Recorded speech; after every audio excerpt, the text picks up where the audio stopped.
स्वागत है इस पवित्र यात्रा में नर्मदा परिक्रमा। यह केवल एक शारीरिक यात्रा नहीं, बल्कि आत्मशुद्धि और भक्ति की एक अनूठी साधना है।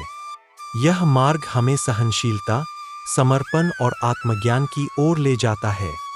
नर्मदा परिक्रमा भारत की सबसे पवित्र यात्राओं में से एक है।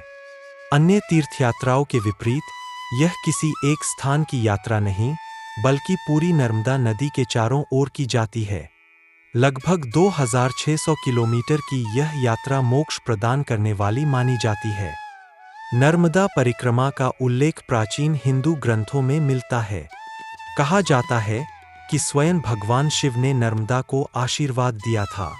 आदि शंकराचार्य और वल्लभाचार्य जैसे महान संतों ने इस यात्रा को किया था, और आज हजारों श्रद्धालु इस पवित्र मार्ग पर चलते हैं। यह यात्रा आमतौर पर अमरकंटक से शुरू होती है, जहां नर्मदा नदी का उद्गम होता है। श्रद्धालु पहले नदी के एक तट पर चलते हुए अरब सागर तक पहुंचते हैं और फिर दूसरे तट से लौटते हैं। यह यात्रा 6 महीने से लेकर 1 वर्ष तक की हो सकती है। इस यात्रा में कई पवित्र स्थल आते हैं। अमरकंटक, जहां से नर्मदा निकलती है, पहला महत्वपूर्ण स्थान है।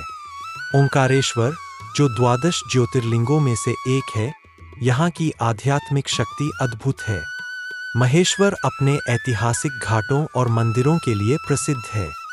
गुजरात के भरूच में नर्मदा अरब सागर में विलीन होती है। परिक्रमा का जीवन सरल लेकिन आध्यात्मिक होता है। श्रद्धालु नंगे पांव चलते हैं और भिक्षा पर निर्भर रहते हैं। वे नर्मदे हर का जाप करते हुए मां नर्मदा की शरण में पूरी तरह समर्पित हो जाते हैं। यह यात्रा धैर्य, सहनशीलता और आस्था की परीक्षा भी होती है। यह यात्रा केवल एक तीर्थयात्रा नहीं, बल्कि स्वयं को ईश्वर के प्रति समर्पित करने का एक अवसर है। कहा जाता है कि नर्मदा के दर्शन मात्र से पापों का नाश हो जाता है, और इसकी परिक्रमा करने से जन्मों के बंधन समाप्त हो जाते हैं। नर्मदा परिक्रमा केवल एक यात्रा नहीं, बल्कि एक आध्यात्मिक परिवर्तन है। जो इस यात्रा को पूरी करते हैं, वे भक्ति से भर जाते हैं और मां नर्मदा की कृपा से निर्मल हो जाते हैं। यदि आप शांति की खोज में हैं, तो मां नर्मदा की धारा में स्वयं को समर्पित कर दें, वह आपको सत्य की ओर मार्ग दिखाएगी। जय नर्मदा मैया की। हर हर नर्मदे।